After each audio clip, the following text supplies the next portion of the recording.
My dear lovely viewers, reading skill and paraphrasing এর 28তম ক্লাসে আপনাকে স্বাগত। আজকে আমরা নিয়েছি ক্যামব্রিজ বুক 13 রিডিং পেসেস 1। এখান থেকে কিছু অংশ আমরা পুঙ্খানুপুঙ্খ রূপে পড়ব এবং যেই বড় বড় বাক্যগুলো আছে আমরাও চেষ্টা করব অনুরূপ ভাবে বাক্যগুলো লেখার, অর্থাৎ প্যারাফ্রেজিং করব। আশা করছি ভিডিওটি শেষ পর্যন্ত দেখে আপনার জন্য রাখা কাজ আপনি করে দিবেন। ওকে, আমরা শুরু করতে পারি। আনলাইক এর অর্থটা হচ্ছে বিপরীতে বা মতো না। পূর্ণাঙ্গ বাক্যটি যখন পড়বো তখন স্পষ্টভাবে এটার অর্থটা দিবে। আদার এক্সপোর্ট সেক্টরস অর্থাৎ অন্যান্য রফতানি খাতগুলোর মতো না। আমরা যদি দেখি যে অন্যান্য রপ্তানি খাত একসাথে যদি দেখি তাহলে অর্থটা দাঁড়াচ্ছে অন্যান্য রপ্তানি খাতের মতো না। ওকে, হুইস যা বা যেগুলো আমরা বলতে পারি, অর্থাৎ হুইস দিয়ে মূলত এই আদার এক্সপোর্ট সেক্টর একে নির্দেশ করেছে। Whose as a relative pronoun. Make products অর্থাৎ পণ্যদ্রব্য তৈরি করে। দ্যাট মিনস অন্যান্য রপ্তানি খাতের মতো না, যেইগুলো দ্রব্য পণ্য তৈরি করে। অ্যান্ড এবং দেন পরবর্তীতে আমরা পার্সোনাল পড়বো, বাট প্রথমে রাফলি পড়ে যাচ্ছি। পরবর্তীতে সেল দেম এবং সেগুলো বিক্রি করে। দেম বলতে প্রোডাক্টকে নির্দেশ করেছে। ওকে, অর্থাৎ সেইগুলোকে বিক্রি করে ওভারসিজ অর্থাৎ অন্য অন্য দেশে বা বিদেশে। আমরা কিন্তু যে ফরেন কান্ট্রি বা অ্যাব্রোড যে বুঝি, তার অল্টারনেটিভ হিসেবে এখানে ওভারসিজ ব্যবহার হয়েছে, অর্থাৎ অন্য দেশ। অন্য দেশকে নির্দেশ করেছে, অন্যান্য দেশ বা বিদেশ আমরা যেটা বুঝি ভালো করে।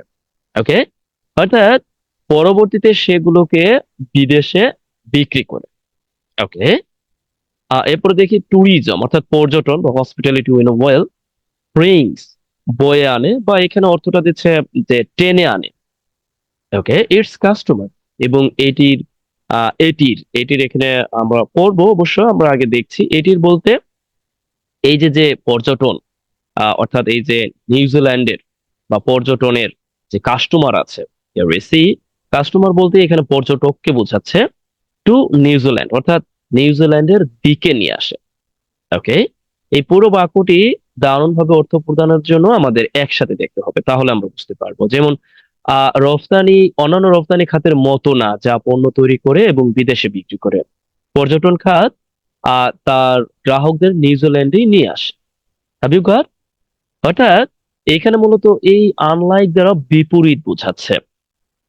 ওকে, অর্থাৎ এই যে যে অন্যান্য যে রপ্তানি খাতগুলো আছে সেই খাতগুলোর মতো না, যেইগুলো পণ্যদ্রব্য তৈরি করে। অর্থাৎ এইখানে এই পর্যন্ত মূলত রিলেটিভ ক্লোজ তৈরি হয়েছে। Relative clause or you can call it adjective clause, কারণ এই যে যে অংশটা আছে এই অংশ সম্পর্কে অতিরিক্ত তথ্য প্রদান করেছে। আমরা জানি যে বাক্যে ব্যবহৃত কোনো রিলেটিভ প্রোনাউন বিশেষ করে যদি একটি ক্লোজ তৈরি করে এবং সেই ক্লোজটি যদি কোনো নাউন বা নাউন ফ্রেজ সম্পর্কে অতিরিক্ত তথ্য প্রদান করে তাকে আমরা রিলেটিভ ক্লোজ ও অ্যাডজেক্টিভ ক্লোজ বলে থাকি। আই থিংক সো আপনি বুঝতে পেরেছেন। এরপরে প্রধান যে বাক্য এটা হচ্ছে এই, অর্থাৎ এই অন্যান্য সেক্টরের বিপরীতে যে সেক্টরটা আছে তা হলো পর্যটন খাত। অর্থাৎ পর্যটন খাত তো মূলত অন্যান্য দেশের যে আহ ইয়া আছে কাস্টমার, দ্যাট মিনস এখানে পর্যটককে মূলত এই দেশে নিয়ে আসে, অর্থাৎ এই নিউজিল্যান্ডে নিয়ে আসে, এই অর্থ নির্দেশ করেছে। ওকে, আমরা আবার দেখার চেষ্টা করব। এখানে একটা ব্যাপার আমি লিখে রেখেছি প্যারাফ্রেজিং। তার মানে এখানে এই অংশটার উপর প্যারাফ্রেজিং কিভাবে করতে পারে, আপনাদের প্রশ্ন থাকতে পারে, রাইট? ওকে, দেখুন এইখানে যেভাবে লেখা আছে আমরা একটু এই কথাটাই রাখবো, মানে এই কথাটাই থাকবে, জাস্ট স্ট্রাকচার পরিবর্তন করে দিব। যেমন আপনাদের জন্য কাজ শুরু এখানে আমি এখনই দিয়ে দিচ্ছি। একটু লক্ষ্য করুন। যেমন আপনাদের জন্য কাজ হলো এইরকম যে পর্যটন এমন এক ধরনের পণ্য বা এমন এক ধরনের খাত বলতে পারি আমরা, খাত, ওকে, বা পণ্যই বলতে পারি, যা তার গ্রাহকদের আকৃষ্ট করে এবং নিউজিল্যান্ডে নিয়ে আসে, যেখানে অন্যান্য খাত সরি টু সে পণ্য তৈরি করে বিদেশে বিক্রি করে। দেখুন তো, এই বাক্যটির মধ্যে আর এই বাক্যটির মধ্যে কি অনেক বড় পার্থক্য আছে? পার্থক্য নেই, মানে অর্থের পার্থক্য নেই, তবে স্ট্রাকচারে পার্থক্য আছে। এখন প্রশ্ন হলো আপনি স্ট্রাকচারটা কিভাবে করবেন, রাইট? দেখুন, এখানে আনলাইক যে বিপরীত বুঝিয়েছি, আরেকটি বিপরীত বোঝায়। সেটা হলো আমরা একটি ক্লোজ মার্কার আছে যাকে আমরা ওয়াইল ওয়াইল বা আমরা ওয়ান দা আদার হ্যান্ড ও আরেকটি বাক্য তৈরি করে এভাবে লিখতে পারি যে ওয়ান দা আদার হ্যান্ড, বা আমরা কন্ট্রে দিতে পারি। ইন দ্য কন্ট্রে, কন্ট্রে, ওকে, ওই পর্যন্ত যেতে হবে না। এখানে আমরা রিলেটিভ, সরি টু সে, একটি কনজাংশন দ্যাট মিন্স ওয়াইল যুক্ত করে দিতে পারি। আমার মনে হয় এটা হবে সবচেয়ে পারফেক্ট। কারণ এই যে যেই ব্যাপারটি আছে, যেহেতু আমি একসাথে একটি বাক্য তৈরি করব, এই জন্য সবচেয়ে পারফেক্ট হবে এই বিশেষ করে ওয়াইল যুক্ত করে দিয়ে। কারণ ওয়াইল যুক্ত না করলে সেই জায়গায় একটু, অর্থাৎ প্রবলেম তৈরি হতে পারে, যে আপনাদের অর্থ মেলাতে একটু কষ্ট হতে পারে। যেমন আপনি প্রথমে পর্যটন এমন এক ধরনের পণ্য লিখলেন, যা, দ্যাট মিনস আপনি কি রিলেটিভ প্রোনাউন যোগ করবেন, দ্যাট অথবা হুইচ দিবেন, যা আকৃষ্ট করে। এরপরে আপনি আরেকটি বাক্য লিখবেন যে নিউজিল্যান্ডে নিয়ে আস, ওকে, আরেকটি বাক্য না, অর্থাৎ এই যা এর পরেই আপনি এই অংশটি লিখে ফেলবেন। এরপরে নিউজিল্যান্ডে নিয়ে আসে, নিয়ে আসার ইংরেজিটা আপনার জানতে হবে। বুঝতে পারছেন কি? অর্থাৎ এই যে যে যা বা এই পণ্যটি মূলত এই গ্রাহকদের আকৃষ্ট করে এবং নিউজিল্যান্ডে নিয়ে আসে। আপনি কি দিতে পারেন? ব্রিংও দিতে পারেন, আবারও আপনি কাম উইথ, সেটাও দিতে পারেন। তবে সবচেয়ে ভালো হয় নিয়ে আসা বা টেনে আনা, বা আপনি অন্য কিছু দিতে পারেন, টেক দিতে পারেন। ওকে, তবে এটা সবচেয়ে প্রপার হয়। ওকে, যেখানে। এখন এই যেখানের ইংরেজিটাই আপনি মূলত এই ওয়াইল ব্যবহার করে দিতে পারেন। আমি বলে দিতে চাইনি, তারপর আপনি দিবেন যেখানে। বা আপনি অন দা আদার হ্যান্ডও দিতে পারেন, নো প্রবলেম। অন্যান্য রপ্তানি খাত কি করে? পণ্য তৈরি করে বিদেশে বিক্রি করে। এখন পণ্য তৈরি করে এই অংশটা কিভাবে আপনি দিবেন? আমার ক্লাসগুলো যারা মানে দেখেন, তারা ডেফিনেটলি এটা পারবে। এটাকে আপনি আহ চাইলে এইভাবে, আমি জাস্ট একটু বলে দিচ্ছি, বলে দিতে চাই না, তারপরও এখানে আহ অন্যান্য যে খাত, সেইগুলো কিন্তু, এই যে যে অন্যান্য খাত, এটা হচ্ছে সাবজেক্ট, অর্থাৎ এই বাক্যের এই অংশের সাবজেক্ট। ঠিক আছে? এরপরে এই যে পণ্য তৈরি করে, অর্থাৎ এটা হচ্ছে অবজেক্ট, আর তৈরি করা, দ্যাট মিনস আমরা বলতে পারি বিদেশে বিক্রি করা হচ্ছে প্রধান ভার্ব। আর এই তৈরি করাটাকে আপনি কি করতে পারেন? বাই যোগে জেরান্ড যুক্ত করে দিতে পারেন, অথবা আপনি পার্টিসিপল করতে পারেন, দ্যাট মিনস প্রেজেন্ট পার্টিসিপল করতে পারেন। আমি অনেক কথাবার্তা বলেছি, এগুলো আপনাদের কাছে বোরিং লাগতে পারে, কারণ যারা পারেন, যারা জানেন, তাদের কাছে অনেক ইজি। আর যারা জানেন না, তাদের কাছে কিন্তু একটু কষ্টসাধ্য। এই জন্যই একেবারে বিস্তারিত বলে দেওয়া। প্রায় আমি বলে দিয়েছি, এখন আপনার কাজ শুধুমাত্র মিলিয়ে লেখা, আর কিছুই না। এখন যদি বলেন প্রেজেন্ট পার্টিসিপল কি, জেরান্ড, বাই যুগে জেরান্ড কিভাবে যুক্ত করব, দেখুন, এই জন্য আমার পূর্ববর্তী ভিডিওগুলো আপনার দেখতে হবে, কারণ এখানে তো আমরা দেখবো, আমরা আরো কাজ করি, দেখি। ওকে, পরবর্তী যে বাক্যটি আছে, খুবই ছোট্ট একটি বাক্য। Here we see the product, অর্থাৎ পণ্যটি। এখানে অর্থটা কি দিচ্ছে জানেন? অর্থাৎ দ্রব্যটি, বা আমরা এটা বলতে পারি যে পণ্যটি। ওকে, পণ্যটি বা দ্রব্যটি ইজ দ্য কান্ট্রি ইটসেলফ, অর্থাৎ দেশটি নিজেই। কি? অর্থাৎ এই দেশটি নিজেই। Here we see, এখানে কিন্তু আর্টিকেলের দারুণ ব্যবহার আছে, আমরা লক্ষ্য করব। দ্রব্যটি, দেখুন, আমরা সাধারণত যখন কোনো নাউনের সাথে, যখন কোনো নাউনের পূর্বে, সে হোক বস্তু, ম্যাটেরিয়াল, যেই কোনো নাউনই হোক না কেন, যখন দেখবো আর্টিকেল দা ব্যবহার হয়েছে, তার মানে বাংলায় যখন আমরা বলবো, প্রায় লক্ষ্য করব যে এই টি যুক্ত হয়েছে, অর্থাৎ দ্রব্যটি নির্দিষ্ট করা হয়েছে। Have you got? অর্থাৎ এই দ্রব্যটি বলতে কাকে নির্দেশ করেছে বুঝতে পারছেন কি? এই ট্যুরিজমকে নির্দেশ করেছে। অর্থাৎ দ্রব্যটি হলো এই কান্ট্রি নিজেই। দ্যাট মিনস এই কান্ট্রি বলতে নির্দেশ করেছে নিউজিল্যান্ডকে, যার কারণে এই কান্ট্রির পূর্বে দাবি হচ্ছে।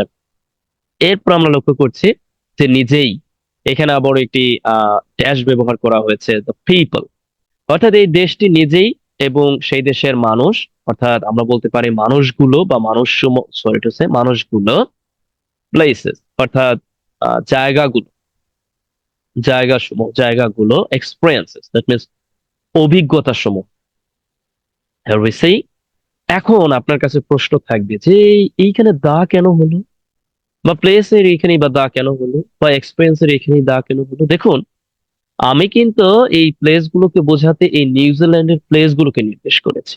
অর্থাৎ এই নিউজিল্যান্ডের জায়গাগুলো, এই নিউজিল্যান্ডের মানুষগুলো, এই যে যে অভিজ্ঞতাগুলো, অর্থাৎ নিউজিল্যান্ডের যেই মানে অভিজ্ঞতা, পারপার্শ্বিকতা, অর্থাৎ এই যে যে বলা যায় যে দৃশ্যপট বা দৃশ্যবলী, এই সব কিছুই হচ্ছে মূলত এই কি বলে, এই দ্রব্যটি, অর্থাৎ এই পর্যটন নিজেই, ট্যুরিজম নিজেই, ঠিক আছে? অর্থাৎ এইগুলোই মূলত এই এখানকার এই দ্রব্য। Have you goat? আশা করছি আপনি বুঝতে পেরেছেন। এরপরেও আমি জাস্ট আপনাদের জন্য কাজ দিব অবশ্য। আগে আমরা একটু দেখার চেষ্টা করি। ওকে? যে পণ্যটি দেশটি নিজেই, তার মানুষগুলো, স্থানগুলো, অভিজ্ঞতা। এখন আমি বলেছি প্যারাফ্রেজ, ডেফিনেটলি আপনার জন্য প্যারাফ্রেজিং থাকবে। অর্থাৎ এই যে যে ড্যাশ ব্যবহার হয়েছে, আমরাও কি এভাবে একটি বাক্য তৈরি করতে পারি না? পারি কিনা দেখুন, আমি একটি বাক্য দেখাচ্ছি, অনুরূপ ভাবে আপনি একটি বাক্য তৈরি করুন। আশা করছি আপনি পারবেন। তারপরেও আমি দেখিয়ে দিচ্ছি। যেমন ধরেন আমি বললাম যে I want to do something, অর্থাৎ আই ওয়ান্ট টু ডু, আমি কিছু করতে চাই ফর মাই, আমার এই দেশের জন্য, ফর মাই লাভ কান্ট্রি, অর্থাৎ আমার এই ভালোবাসার দেশের জন্য আমি কিছু করতে চাই। এখন আমি আরো কিছু বললাম যে এই দেশের মানুষগুলোর জন্য কিছু করতে চাই, বা এই দেশের যুবক সমাজের জন্য কিছু করতে চাই। এই জন্য আমি কি করতে পারি, সাস অ্যাজ না দিয়ে, এবং ব্যবহার না করে, অর্থাৎ আমি চাইলে কিন্তু এখানে অ্যান্ড যুক্ত করে দিতে পারতাম বা অন্য কিছু দিতে পারতাম, বাট আমি এখানে ড্যাশ দিব। নো প্রবলেম, অর্থাৎ ড্যাশ দিচ্ছি। এরপর আমি দিয়ে দিচ্ছি যে এই মানুষগুলোকে, এই যুব সমাজগুলো বিশেষ করে, আমি এখানে বললাম যে এই যুব সমাজ যারা আছে এখানে কিন্তু ইন পার্টিকুলার যে অ্যাডভার্ব হিসেবে ব্যবহার করেছি যে বিশেষ করে এই যুব সমাজগুলোর, যুব সমাজ, সরি টু সে, যুব সমাজের জন্য কথাবার্তা বলা সবকিছু একসাথে, টাইপিং এটা ওটা মানে একটু ভুলভ্রান্তি হয়, টেক ইট ইজিলি। এইভাবে আমি আপনাদের সামনে উপস্থাপন করি একেবারে ইনফর্মাল ওয়েতে, একটু সহজভাবে নেবেন। যাই হোক, অর্থাৎ I want to do something for my love country, দেশের জন্য কিছু করতে চাই, মানুষের জন্য করতে চাই, বিশেষ করে ইউথ কমিউনিটির জন্য করতে চাই, অ্যান্ড এবং আমি বললাম যে যারা বিশেষ করে গরিব আছে তাদের জন্য কিছু করতে চাই। Have you got? এখন প্রশ্ন হতে পারে যে এভাবে দিলে হবে? হ্যাঁ, হবে না কেন? এই বাক্যটি কিভাবে? দেখুন, আমার কাছে পড়াশোনার বিশেষত্বই হলো এইটা যে এই বাক্যটি কিভাবে অর্থ দিচ্ছে, একই রকম ভাবে এই বাক্যটি অর্থ দিবে। তাহলে অনুরূপ ভাবে আপনি লিখতে পারবেন না একটা বাক্য? তার মানে আমি বলছি যে মানুষগুলোর জন্য, বিশেষ করে ইউথ কমিউনিটির জন্য, যারা যুবক, যুবক যুবতী, যেই সোসাইটি, সমাজ আছে তাদের জন্য, এবং গরিব মানুষের জন্য। Here we see, এখানে কিন্তু দা ব্যবহার হয়েছে, কারণ আমি কিন্তু আমার দেশের মানুষগুলোকে নির্দেশ করেছি। আই থিংক সো আপনি বুঝতে পেরেছেন। ওকে, এই পর্যায়ে আপনার জন্য একটি কাজ থাকবে। আপনি একই রকম ভাবে চেষ্টা করবেন একটি বাক্য তৈরি করে দিতে। অনেকের কাছে মনে হতে পারে এই এতটুকু করিয়ে দুইটা কাজ। টেক ইট ইজিলি, আমার কাছে পড়বেন, আমার ভিডিওগুলো দেখবেন, এবং নিয়মিত কাজ করবেন। আশা করি আপনি ইংরেজিতে ঠেকে থাকবেন না। ফ্রি হ্যান্ড রাইটিং বলেন, রিডিং বলেন, বা অন্যান্য যে ব্যাপারগুলো আছে, কথা বলা বলেন, ডেফিনেটলি আপনি তো এইভাবে কথাও বলতে পারেন, তাই নয় কি? অবশ্যই পারেন, রাইট? ওকে, আসুন এখানে এই মর্মে আরো একটি অংশ আছে, আমরা তাও দেখার চেষ্টা করব। আশা করছি যে এই পর্যন্ত দুটি কাজ আপনারা অবশ্যই করবেন, ভিডিওটি শেষ করেই করতে পারেন। এই মর্মে আমি একটু বলছি, অর্থাৎ আমার কোর্স চলমান আছে। যারা ফ্রি হ্যান্ড ইংলিশ রাইটিং কোর্সে ভর্তি হতে চান, তারা এখানে দেওয়া নাম্বারে যোগাযোগ করবেন, এবং আপনারা ফ্রি হ্যান্ড রাইটিং কোর্সে ভর্তি হয়ে নিতে পারেন। আশা করছি ভিডিওটি আপনার যদি ভালো লাগে এই পর্যন্ত, অবশ্যই ভিডিওটি অন্যের কাছে পৌঁছে দেওয়ার জন্য আপনার যা করণীয় তা আপনি করবেন। আপনাদের কাছে এটাই আমার অনুরোধ। আর আমার এই ক্ষুদ্র প্রচেষ্টা আপনাদের কাছ থেকে যেন অনেক বেশি গ্রহণযোগ্য পায়, অন্যদের কাছে চলে যায়, এই জন্যই মূলত আপনাদেরকে বলা। যাই হোক, আমরা এরপরে যে অংশটি আছে আমরা একটু দেখার চেষ্টা করি। Here we C in 1999, here we C এর অর্থটা হচ্ছে 1999 সালে। আমরা এগুলো বুঝি। ট্যুরিজম নিউজিল্যান্ড, ট্যুরিজম নিউজিল্যান্ড একসাথে একটি নাম, অর্থাৎ ওদের একটি ট্যুরিজম সেক্টরের নাম, যে tourism New Zealand, that means tourism New Zealand launched. Launched এর অর্থটা হচ্ছে মানে চালু করা, ওকে, শুরু করা, অনেকগুলো অর্থ দেয়। চালু করা, শুরু করা, ওকে। আপনি চাইলে এর প্রায় 6 থেকে 7টা সিনোনিমাস ওয়ার্ড আছে, গ্রুপ ভার্ব, ফ্রেজ, এটা ওটা দিয়ে, যেমন commence, start, set up, set out, আরো আরো আরো বেশ কিছু আছে। সরি টু সে, আপনি লিখে দিতে পারেন তাকে। আ ক্যাম্পাইন, অর্থাৎ একটি অভিযান শুরু করে, দ্যাট মিনস একটি অভিযান পরিচালনা করেছিল বা শুরু করেছিল বা চালু করেছিল। দেখুন, আপনাদের কাছে প্রশ্ন হতে পারে কেন এখানে আ নাই, মানে সরি টু সে এখানে এ দেয়া হলো, কারণ এটা তো নিউজিল্যান্ডই একটি অভিযান শুরু করেছিল। দেখুন, আমি বলার সময় বলছি একটি অভিযান, তাহলে আমি আর্টিকেল কি দিব? আর্টিকেলে এর অর্থই তো একটি, বুঝতে পারলেন কি? এই জন্য একটি অভিযান অর্থাৎ অনির্দিষ্ট, যদি অভিযানের নাম থাকতো তাহলে দা হতো, রাইট? আশা করছি বুঝতে পেরেছেন। অর্থাৎ এই যে ট্যুরিজম নিউজিল্যান্ড এটা চালু করেছিল একটি অভিযান to communicate. Communicate that means হচ্ছে, আমরা বলতে পারি যে অ্যাজ এ ইনফিনিটিভ হিসেবে ব্যবহার হয়েছে, আমরা বলতে পারি যে যোগাযোগ করতে, কিন্তু একটু ভিন্ন অর্থ দেয় এখানে। এখানে অর্থটা দেয় যে মানে পরিচয় করিয়ে দিতে বা অন্য কিছু আমরা বলতে পারি, right? A new brand means নতুন। আমরা এইভাবে বলতে পারি একদম নতুন, হয় না? আমরা অনেক সময় বলি কিন্তু একদম নতুন একটি পজিশন, অবস্থান। অর্থাৎ এই যে যে ট্যুরিজম সেক্টরকে বুঝিয়েছে position to the world, that means to, অর্থাৎ বিশ্বর কাছে বলতে পারি, অর্থাৎ এই বিশ্বের কাছে। মূলত 1999 সালের নিউজিল্যান্ডের যে ট্যুরিজম নিউজিল্যান্ড, তারা যে একটা অভিযান পরিচালনা করেছিল যার উদ্দেশ্য ছিল কি, যোগাযোগ করিয়ে দিতে তাদের একটি একেবারে নতুন একটি অবস্থান, এই বিশ্বের কাছে যোগাযোগ করি। এই অংশটি খুবই সহজ, আপনি চাইলেই কিন্তু এখন বাংলা নিজেই মিলিয়ে লিখতে পারবেন, রাইট? আপনার মতো করে সুন্দরভাবে গুছিয়ে লিখতে পারবেন, কিন্তু আমরা জাস্ট একটু বলে দিচ্ছি, না দিলেই নয়, এখানে দেখুন দেওয়া আছে, আপনি একটু পড়ে নেবেন। ওকে, চাইলে অনুরূপ বাক্য আপনি তৈরি করতে পারেন, তবে দরকার নাই যেহেতু ইতিমধ্যে কাজ দিয়েছে।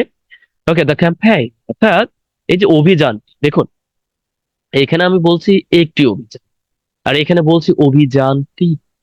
তার মানে কি, এখানে আমি বলেছিলাম টি যদি বলতে হয়, তাহলে সেই নাউনটি ইংরেজিতে লিখতে গেলে আমরা অবশ্যই মাথায় রাখবো যে দা ব্যবহার, অর্থাৎ আর্টিকেল দ্য, নির্দিষ্ট অর্থে। ফোকাস করেছিল অর্থাৎ গুরুত্ব দিয়েছিল, আমরা এটা বলতে পারি যে ফোকাস, গুরুত্ব আরোপ করা। ওয়ান, উপর, অ্যাজ এ প্রপোজিশন এর অর্থ হচ্ছে উপর, নিউজিল্যান্ড বিউটি, অর্থাৎ নিউজিল্যান্ডের, এখানে অ্যাপোস্ট্রোফি এস দেওয়া আছে, অর্থাৎ নিউজিল্যান্ডের যেই হয় না দৃশ্যমান বা সুদৃশ্য যে সৌন্দর্য গুলো আছে, আমরা একসাথে বলতে পারি যে নিউজিল্যান্ডের যে দৃশ্যমান সৌন্দর্যের উপর গুরুত্ব আরোপ করেছিল। ওকে, এক্সিলারেটিং। ওকে, এক্সিলারেটিং অ্যাজ এ পার্টিসিপল হিসেবে যারা আমার ক্লাসগুলো করে, তারা কিন্তু ভালোই বুঝতে পারবে যে এর অর্থটা কি। অর্থাৎ এর অর্থটা হচ্ছে যারা মানে ইয়া করেছিল, দ্যাট মিনস আমরা কি বলতে পারি যে অনেক বেশি আকৃষ্ট করা, বা আমরা এটাকে বলতে পারি যে অনেক বেশি মানে প্রাণবন্ত করা, বা অনেক বেশি মানে জাগিয়ে তোলা, সামনে আনা, এক্সিলারেটিং। ওকে, আমরা চাইলে আরো অর্থ দিতে পারি, তবে এখানে কিন্তু প্রেজেন্ট পার্টিসিপল সেন্সে অর্থ দিবে। দুইটা অর্থ দিতে পারে, একটা হচ্ছে প্রাণবন্ত করে, আর একটা অর্থ দিতে পারে করেছে। আমরা দুই ভাবেই দেখবো, অর্থাৎ পার্টিসিপল যে কত ভাবে অর্থ দেয় আমরা তা বোঝার চেষ্টা করবো। আর এরপরও যদি পার্টিসিপলের প্রায় 16 থেকে 17 ধরনের ব্যবহার সম্পর্কে অবগত হতে চান, আমার পূর্ববর্তী ভিডিওগুলো দেখবেন। এক্সিলারেটিং, প্রাণবন্ত করে করেছিল। আউটডোর অ্যাক্টিভিটিস অর্থাৎ আমরা কি জানি তো, বহির যে মানে বাইরের যে কার্যক্রম, বাইরের কার্যক্রম বলতে এখানে বোঝাচ্ছে বহিরঙ্গন কার্যক্রম। আমরা আউটডোর ভালো বুঝি, আসলে এর বাংলা বললে অনেকের কাছে আনইজি ফিল হতে পারে, আরো সুন্দর বাংলা হতে পারে এন্ড অথেন্টিক মাউরি কালচার। আমরা কিন্তু ইদানিং সোশ্যাল মিডিয়ায় দেখবো যে বিশেষ করে মাউরিদের কিছু ভিডিও ছড়িয়ে পড়ছে, ওরা কিন্তু প্রকৃত authentic and Maori. Maori culture বলতে, মাউরি হচ্ছে নিউজিল্যান্ডের একটি উপজাতি, তাদেরকে এই পরিপ্রেক্ষিতে বলা হয়েছে মাউরি কালচার, সংস্কৃতি। অ্যান্ড ইট মেড, এবং এটা বানিয়েছিল বা তৈরি করেছিল, আমরা এটা বলতে পারি অ্যান্ড ইট মেড, এবং এটি, এটি বলতে বুঝতেই পারছেন, অর্থাৎ এই অভিযানটি আর কি নিউজিল্যান্ডকে বানিয়েছিল UBC and one of the strongest national parks in the world, অর্থাৎ বিশ্বের মধ্যে নিউজিল্যান্ডকে মানে সবচেয়ে কি বলে এটাকে, মানে জাতীয় পর্যায়ে সবচেয়ে যে ব্র্যান্ড গুলো আছে তার মধ্যে আর কি একটি বানিয়েছিল বিশ্বের মধ্যে। Have you got? I think so, have got. এখন এখানে দেখুন লেখায় আছে, আপনি চাইলে কিন্তু বাংলাতে লিখে দিতে পারেন, এটা আমি লিখে দিইনি, এটা ধরে নেন আপনার জন্য কাজ শুরু রেখে দিলাম, যে আশা করছি আপনি আহ, বুঝতে পেরেছেন, বা এই পর্যন্ত আপনি বুঝতে পারবেন। ঠিক আছে, ওকে। এইখানে একটা ব্যাপার আছে, তা হলো আমি কিন্তু বলেছিলাম যদি আমরা গ্রামাটিক্যাল স্ট্রাকচার, দেখুন গ্রামার আমি বলার সময় বলে দিয়েছি। এরপরও যদি কারো বুঝতে, আরো যদি মনে করেন যে না আরো পুঙ্খানুপুঙ্খ রূপে উপস্থাপন করতে পারেন, সেটা করা হবে। বাট আমরা কিন্তু বুঝতেই পারি। যেমন এই যে সুপারলেটিভ যে সুপারলেটিভ ফর্ম থাকলে তার পূর্বে দা ব্যবহার হয়। এটা কিন্তু আমরা বুঝতেই পারছি। এই দা কিভাবে হলো এটাও বুঝতে পারছি। এখানে অ্যাপোস্ট্রোফি কেন হলো এটাও বুঝতে পারছি। অর্থাৎ এই র এর কারণে অ্যাপোস্ট্রোফিটা হচ্ছে। অর্থাৎ নিউজিল্যান্ডের প্রিপোজিশন 1 এর কাজ করেছে। এক্সিহিলারেটিং দ্যাট মিনস হচ্ছে প্রাণবন্ত করে, বা আমরা এটা বলতে পারি যে প্রাণবন্ত করেছিল বহুরূপী কার্যক্রম এন্ড অথেন্টিক মাওরি কালচারকে, এবং এটা বানিয়েছিল এরকম বলতে পারি। রাইট। এখন প্রশ্নটা হলো, এখানে অ্যান্ড যুক্ত করে অ্যান্ড এর পূর্বে আবার কমা ব্যবহার করা হয়েছে। দেখুন আমি আরো একটি বাক্য লিখছি, স্বাধীন বাক্য একেবারে, মানে আপনি চাইলে এখানে ফুল স্টপ ব্যবহার করে এরপরে কিন্তু এই অ্যান্ড ছাড়াই লিখতে পারতেন, ইট মেড এভাবে লিখতে পারতেন, কিন্তু একসাথে দেওয়া হয়েছে। এই জন্য একেবারে পুরোপুরি একটি বাক্য লেখা হয়েছে, এই জন্য কমা দেওয়া হয়েছে। রাইট। আশা করছি বুঝতে পেরেছেন। দেখুন তার মাঝে আবার এখানে দেখুন এই পুরো অংশটা কিন্তু ডেফিনেটলি ইউ ক্যান কল, যে এই পুরো অংশটাকে কিন্তু আপনি বলতে পারেন যে relative, sorry to say, participle phrases, present participle phrases. Right. আপনি আরো নামে ডাকতে পারেন, বাট এই পর্যন্তই, আমি আশা করি যে এতটুকুই ভালো বুঝতে পারবেন। ঠিক আছে। এই তো, আজ এ পর্যন্তই। তারপরও আমি, দেখুন আমি সবসময় যেটা বলি আপনাদের, যে একটু বেশি বেশি প্র্যাকটিস করুন, যাই পারুন না কেন, মানে যাই পারেন করেন, একটু চেষ্টা করেন না, মানে আপনি ভিডিওগুলো দেখছেন, আপনার মনে হচ্ছে যে ভিডিওগুলো ভালো, করুন, একটু কাজ করুন, এবং নিজে একটু কনফিডেন্ট লেভেলটা বাড়িয়ে নিন। যারা আইএলটিএস দিতে চাচ্ছেন বা অন্য অন্য যাই করতে চাচ্ছেন, দেখুন আপনার যদি বেসিক ভালো না থাকে তাহলে কিন্তু আপনি কোনো পরীক্ষায় দারুণ ভাবে আউটস্ট্যান্ডিং, যে মানে দারুণ ভাবে রেজাল্ট করাটা দুরূহ ব্যাপার। এই জন্য আমি বলবো যে একটু প্র্যাকটিস করুন, এবং নিয়মিত কাজ করুন, আর অবশেষে আমার অনুরোধ আছেই, ওদের কাছে আমার ভিডিওটি পৌঁছে দেওয়ার জন্য ব্যবস্থা করুন। অর্থাৎ আপনার কাজ বলা যায় তিনটা। একটা হচ্ছে এটাকে যদি পারেন বাংলায় আপনি মিলিয়ে লিখবেন। তারপরে কাজটি হচ্ছে আপনি ঠিক একই রকম ভাবে একটি বাক্য নিজেও তৈরি করতে পারেন। এই বাক্যটি অন্তত পক্ষে আপনাদের সবার কাছ থেকে আমি আশা করি যে এই বাক্যটি আপনারা তৈরি করবেন। আর এরপরে হচ্ছে এই বাক্যটি লেখা, যদিও অনেকাংশে আমি বলে দিয়েছি যে এই বাক্যটি আপনি কিভাবে লিখবেন। এই তো, আজ আর নয়। আমি গত 2 দিন কিছুটা আনইজি ফিল করায় ভিডিও দেওয়া থেকে বিরত ছিলাম। টেক ইট ইজিলি, আবার নিয়মিত ভিডিও দেওয়া শুরু হবে। আপনাদের সাড়া এবং আপনাদের পূর্ণাঙ্গ রেসপন্স আশা করি আমার এই ধারাবাহিকতা এবং ক্ষুদ্র প্রচেষ্টাকে বজায় রাখতে সাহায্য করবে। আজ এই পর্যন্ত, ভালো থাকুন, বেস্ট উইশেস ফর ইউ।